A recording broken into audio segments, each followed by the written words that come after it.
Chapter 6 of Where to No Pony Has Gone Before. Captain's log supplemental. Negotiations have had an unexpected snag. I found myself locked in a duel with one of the local aristocracy, a Prince Blueblood. Commander Spock and Aurora are digging up anything they can on ancient dueling traditions, aided ably by Princess Twilight Sparkle and her own assistant Spike. Meanwhile, survey missions continue under Commander Sulu's supervision. I am also continuing talks with the princesses.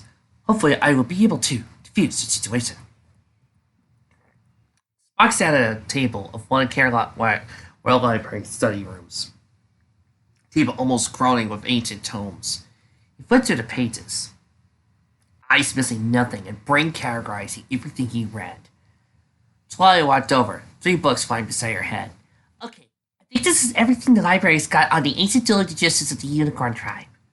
She placed the books on the table. Let's see, we've got The Dashing Duelist Designs, Fencing for Fun and Faith, and Honorable Orriness.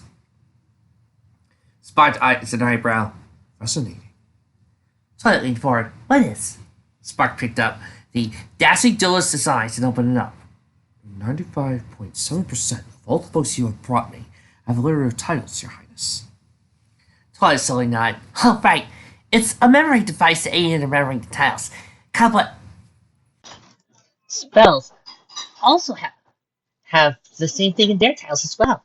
She chuckled. It's so familiar to me, I gloss over it most of the time. Laura walked over, nose burying the book. If I'm reading these and others right, Captain Kirk has the right to dictate what weapons used in, as well as the rules. At that moment, Spike walked in, carrying a tray laden with mugs of coffee, sitting on the end table.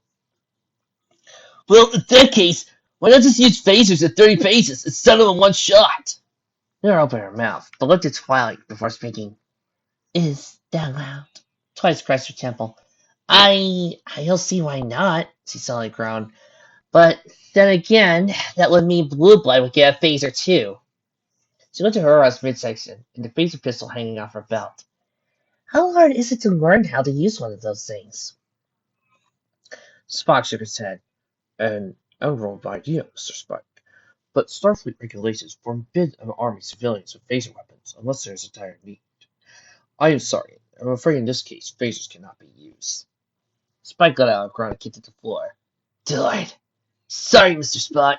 Oh, just call me Spike. No need for a Mr. there. Spock eyed eyebrow. There's no need for an apology, Spike. Your idea, in other circumstances, could work. Twilight walked over, leaned her head down, gently nuzzling. Spock's right, Spike. That was a pretty smart idea there. She turned back to the main table, but a giant yawn escaped her lips. She blushed and floated a cup of coffee to her mouth, taking a gulp. Sorry, she said after swallowing. I guess it's been a pretty long day for me. Her looked around, spying the window. Night had fallen and a full moon shone brightly in the sky. Damn, where did the time go? Spock flipped for another book. Commander, by my calculations, the Enterprise should be entering its night cycle, and you do have a tour of Ponyville tomorrow morning. It is best for you to return to the ship for rest. Spike and Twilight looked at Spock. Well, what about you? Spike asked. Does you need to sleep too? Spock shook his head. Negative. My focused physiology allows me to perform multiple tasks for an extended period of time, without rest or the consumption of food. I shall stay and continue to research for 33 more minutes. Then I shall attend a meeting with the princesses. Spike blinked. Whoa, cool! He looked at Twilight, wagging the claw at her. Don't get any ideas, Twilight. You're not a Vulcan. Twilight rolled her eyes. I know, Spike. She tipped her hat down and waited for him. You need like a teen cell. What was that? Twilight said, shot. Nothing. Her sighed. Yes, Mr. Spock is half Vulcan. But as Dr. McCoy will remind you, you're half human. She held her hand. No, that's not an insult, but a statement of fact. Spock nodded slightly. You are correct, Commander. However, I am so far from exceeding my physical capabilities. And Captain Kirk still needs any and all information we can retrieve from these books. Twilight spoke. Well, there's one big piece of advice you can give about fighting unicorns. She whistled to her horn. No matter how powerful a unicorn he or she is, still needs to be able to concentrate to perform even basic telekinesis. Hey, I've had my own magic distracted by total loss of concentration. Her face blossomed as she smiled. That's a damn good piece of advice, Twilight. So looked at Spock. Maybe we should advise the captain to have the rules be barehanded or bare-hoofed. Knowing him, and get close and punch that horn before Blue Blood could do anything. Spike snapped his claws. Yeah, that's a great idea, Commander. He leaned back and punched the air. Give him the old 1-2! Spock biked his head slightly. An interesting suggestion. I wanted to consider giving the captain at the meeting. Twilight went to the door. Well, the librarian said you could stay here after hours, Mr. Spock. Just please make sure you sign out any books at the front desk, okay? Spock nodded to her. I can assure you, Your Highness. I will make sure any and all books I take with me will be properly checked out before I return to the Enterprise. Spike looked to Twilight. Hey, think we should check out Sunset World back to eat before bed? Twilight's eyes widened. She slapped herself on the forehead. Oh, darn, I completely forgot about that! Her horn glowed as Spike floated up to her back. If you two will excuse me, please. Her horn flared as Spike vanished. Her unclipped her communicating from her belt, flipped it open. Enterprise, one to beam up. She looked to Spock. I expect to see you back on the Enterprise sooner than later, Spike. She looked at the communicator. Energize. Twilight Spike reappeared in her castle, right in front of the mirror that led to the alternate reality. Spike hopped off Twilight's back. Before he could say anything, he let out a deep yawn. Rubbed his eyes and scratched his back. Twilight, is it okay if I hit the hay? Twilight's horn glowed and the door opened. Go ahead, Spike. And thank you again for all your hard work today. Sleep in tomorrow if you want to. She giggled as he hugged her, returned the embrace with her wings. They broke off and Spike walked out, waving to her even as he disappeared from view. Twilight looked back to Mira and Buck. Her horn glowed and the book floated over to her. Her brow furrowed as she read what was written in it. Wait, what's this? What's Star Trek? Who's William Shatner? One of the most arrogant, egotistical actors in existence. Captain Kirk leaned back slightly, tweaking a little. He, Kang, and Mara sat with Celestial and Keynes in some numbered conference room above Caroline Castle. Mentally conscious map of the ecosystem floated above the table. Celestia looked around the table before speaking. Although I wish Mr. Spock was here, I believe we should explain the unusual setup of our solar system sooner rather than later. She looked at Kirk. How long will he be at the library? Kirk opened his mouth, but before any response was cut off by Spock materialized in the conference room. I believe that answers your question, Your Highness. Spock stepped forward and bowed his head. My apologies for my tardiness. I had several books checked out from the Canterlot Royal Library. I felt it prudent to bring them to the Enterprise first. Celestia's horn glowed and the final occupied seat slid out. No problem, Mr. Spock. I'm glad we're all here. Now, small smile played with the corner of her lips. Now to state your curiosity, our solar system. She waved at a map and a small floating table. Yes, Luna and I control the movements of celestial bodies around our planet. We use the gravitropic distortions you've undoubtedly detected to direct them. Mara leaned forward. Your Highness, those distortions aren't powerful enough to direct a star. However, there is another energy linking this planet to your sun and moon. Luna's eyebrow quirked. You're able to detect that? Mara's eyes widened. You didn't expect us to! Luna shook her head. There's no real scientific term for it. Consider it a part of our essence, also. She placed a hoof on her chest. Celestia and I are not just what you see here. We have evolved beyond the physical. Kang clenched his hand into a fist and slid to the armrest. Like the Organians, or the... He snapped his fingers. What was his name, Kirk? Trelane! Kirk nodded. Right, Kang.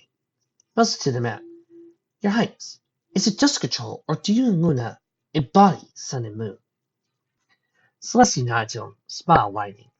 A napped analogy, Captain. Yes, Luna and I do more than just control the celestial bodies. We're part of them, and them, us. Spock leaned forward. Control of them must be difficult. Effortless, he shrugged. The speed of light, Your Highnesses. On my calculations, it would take the light from the star approximately 8 minutes, 57.9 seconds to reach Equus. Celestia chuckled. What a precise approximation, Mr. Spock. Kirk grinned. I found Mr. Spock's approximations to be more accurate than others' concrete measurements. Mara spoke up. I have found him rather knowledgeable, as I've worked with him. Celestia laid a wing back at the map.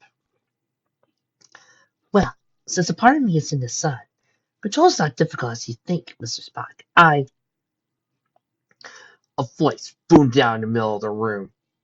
Oh, come on, Celestia. Why all the boring technical babble? You use the magic to control the sun, moon, the moon. Let's get into the fun stuff, like Shirt, Kirk, and a shirtless fight with that boneheaded blue blood. Kirk, Spock, King, and Mara all rose to their feet, looking around. Spock held his tricorder up and activated, Mara following suit.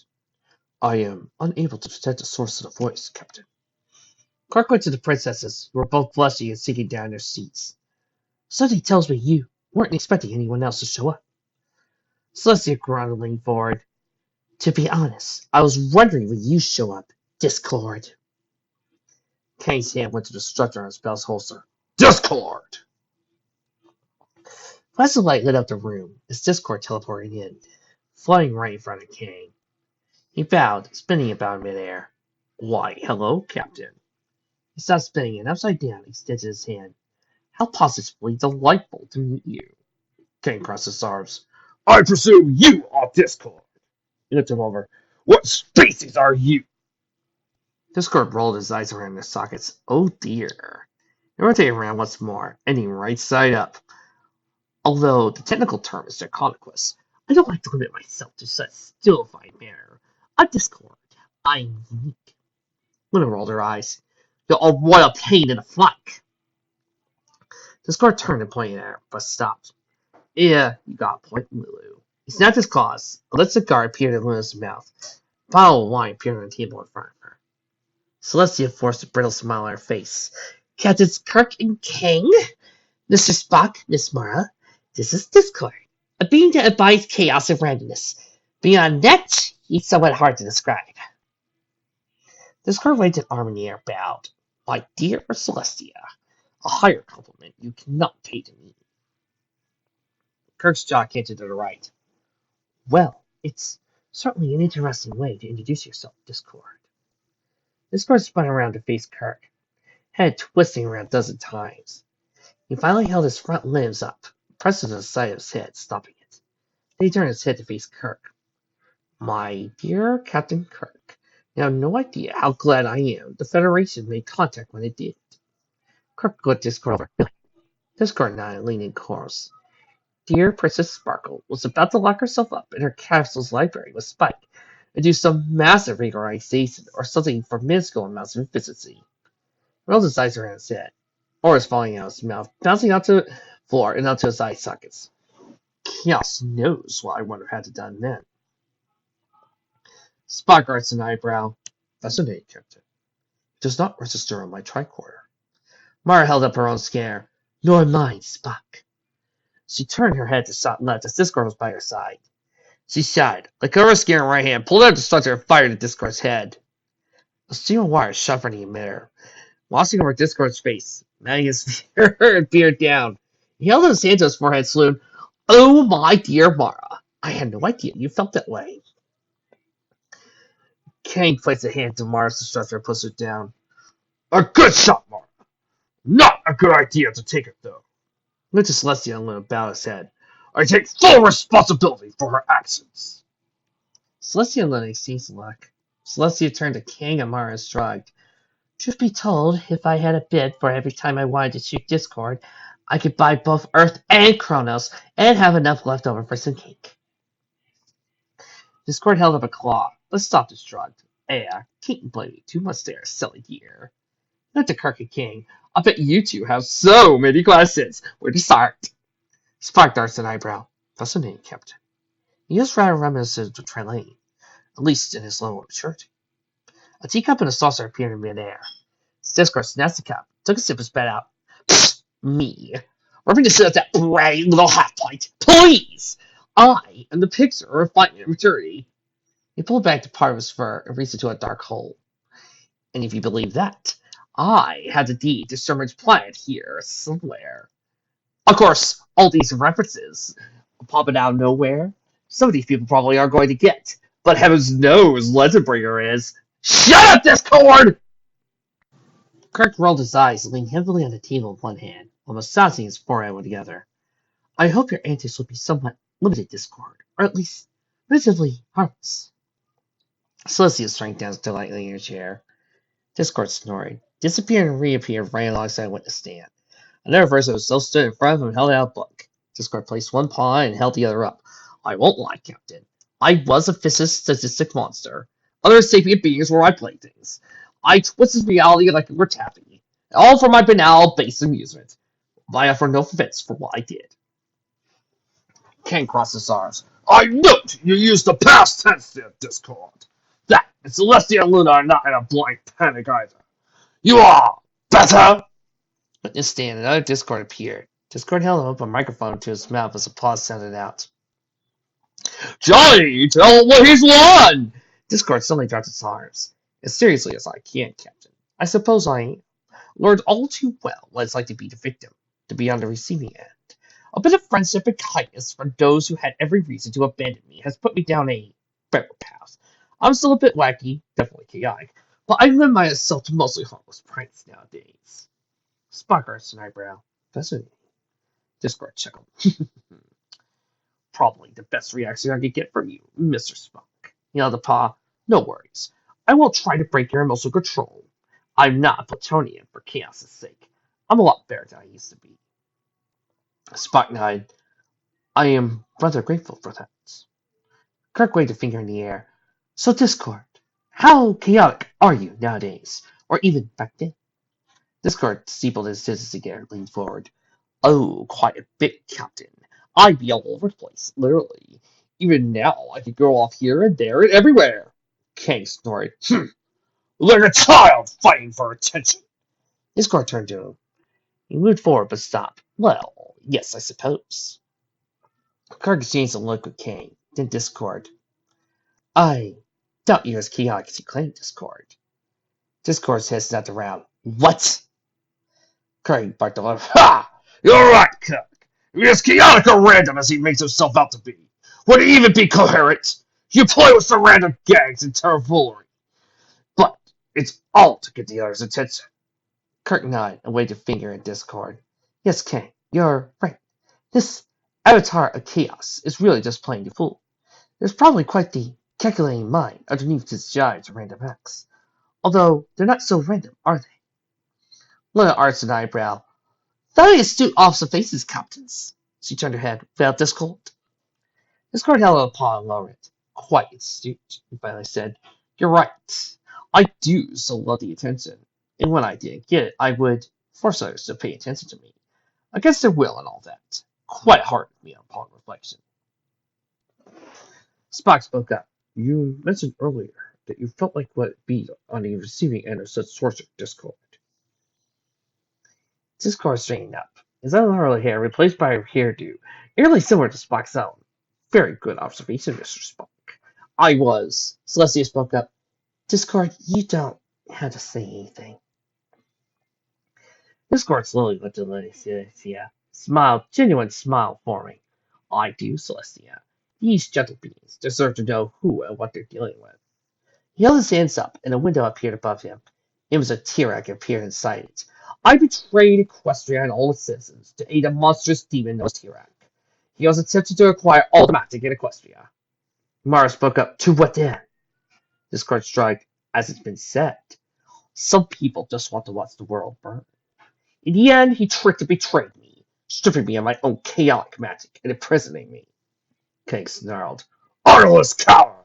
Stabbing his allies in the back! Made his Tirak rot and get off! Discord grinned. He is, Captain. He is. Demon sees at Twilight sparkle.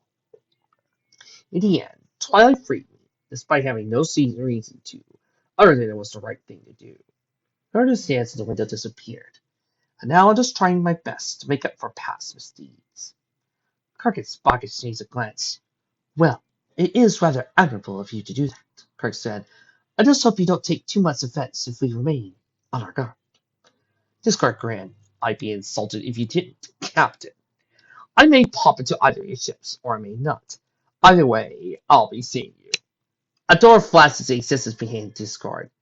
Tapped the hat and was suddenly on his head to everyone of the opening door. walking through it closely behind him. The door vanished along with Discord. Kang reached up and activated his communicator. Pride, this is Captain Kang. Commander Kina here. Kina, Mara, and I have encountered a being known as Discord, he growled. He is one of those semi-autopotent godlings that have begun popping up. Give word to the crew that if he's encountered, he is not to be attacked. He is immune to our weapons, and if angered would be very dangerous. Remember your comments, Kina. Understood, Captain. I'll make a shipwide announcement immediately. Anything else? Kang looked to Mara. She shook her head for a moment. He spoke once more. Negative, Commander. We'll keep you informed. Kang out. Kirk turned to Spock. If I may borrow a catchphrase, this has been a fascinating turn of events. Spock nodded slightly. Indeed, Captain. One would call it interesting. Celestia slid off her chair and walked around the table. Captains, Discord may be annoying, but he is also right. Luna and I could bore you with the technical details about gravimetric distortions, transwarp sensing. Simple truth is, Luna and I use our innate powers to move the sun and moon around a planet's stable orbits. There's a path that leads from the sun to Equus that lets any changes be seen by the populace instantly. Due to our connections, we can detect any changes or problems nearly instantly and work to correct it. We weren't the first to do so, and we may not be the last to do so. Luna rose to walk around the table opposite the ranks of Celestia. In the meantime, we maintain the system's orbital mechanics for those living here. It is our duty and what we gladly perform. Kang looked from one to the other, then to Kirk.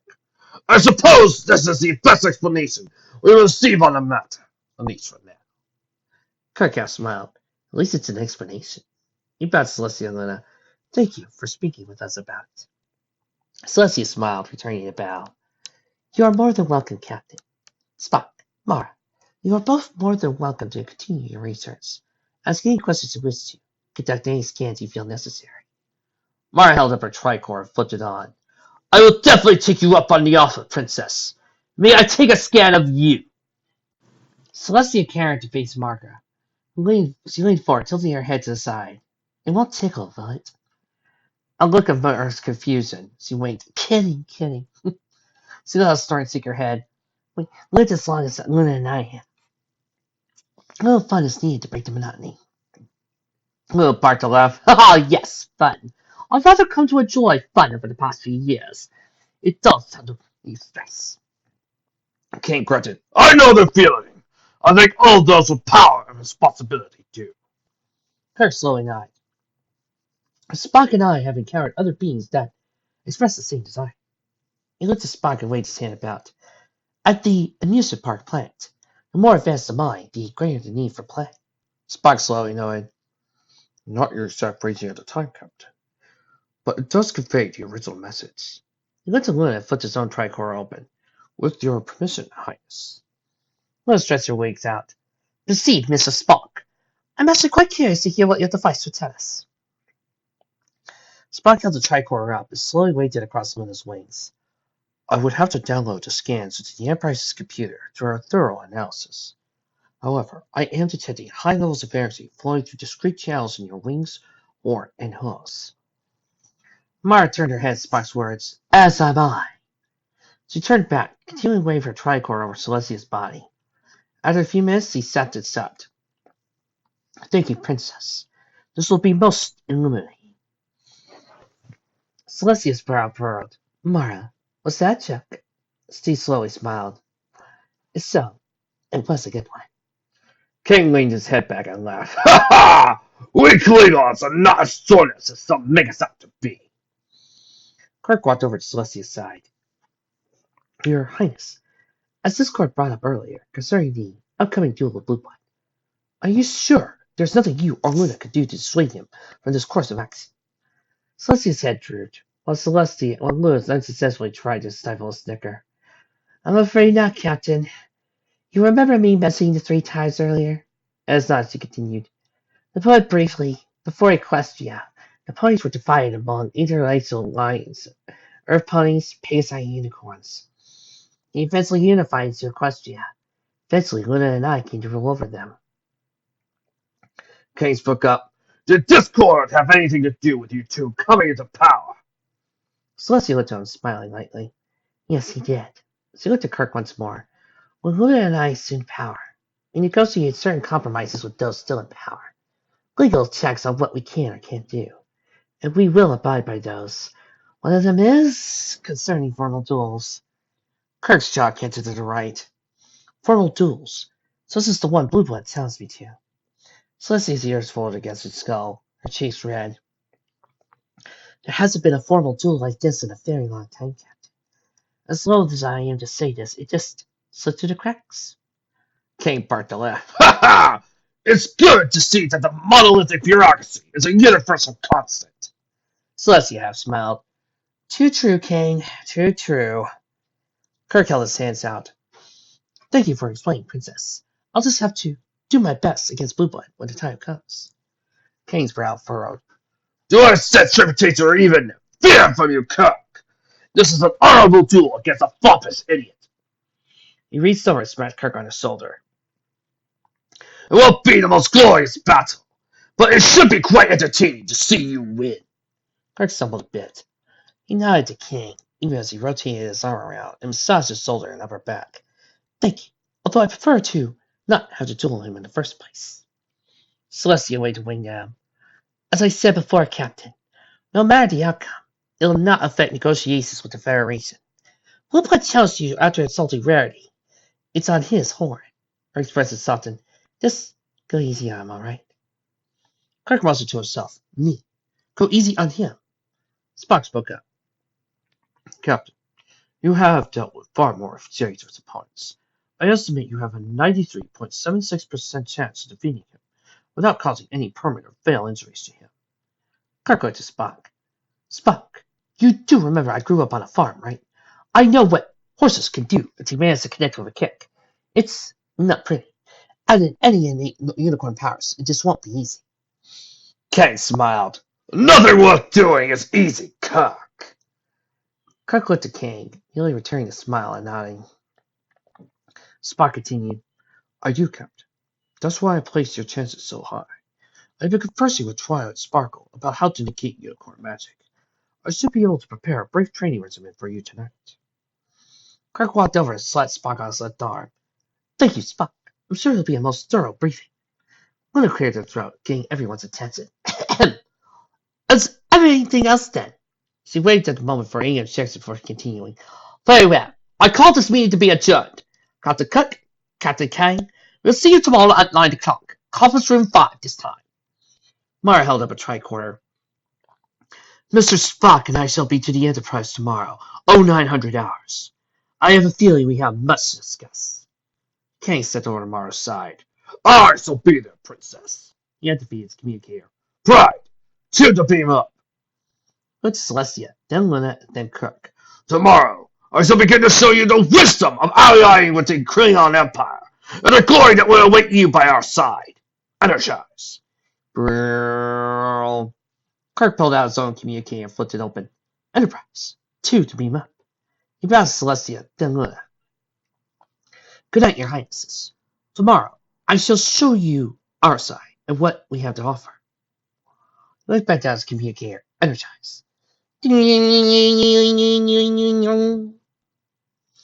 Luna waited until Kirk and Spock had disappeared over to watching Celestia's side.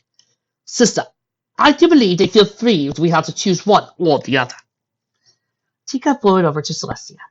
She took a sip before speaking. I do believe you're right, Lulu. We're going to have to nip that in the bud and show them a third option. Thanks to Sun Tzu for editing and suggestions. The incident with Twilight that Discord refers to is from the beginning of What About Discord.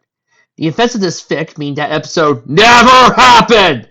Is the only way for me to include Discord and not have it be resealed or killed, since that episode destroys any lingering chance of me taking the attempts at him being reformed seriously.